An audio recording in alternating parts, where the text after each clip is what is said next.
छोटे छोटे नेमुआ के बगिया तो बगिया ससुर जी के बगिया ससुर जी के हो।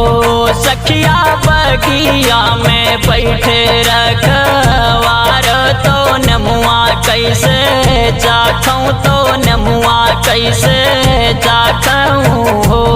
सखिया बगिया में बैठे रखवार तो नेमुआ कैसे चाखूं तो नेमुआ कैसे चाखूं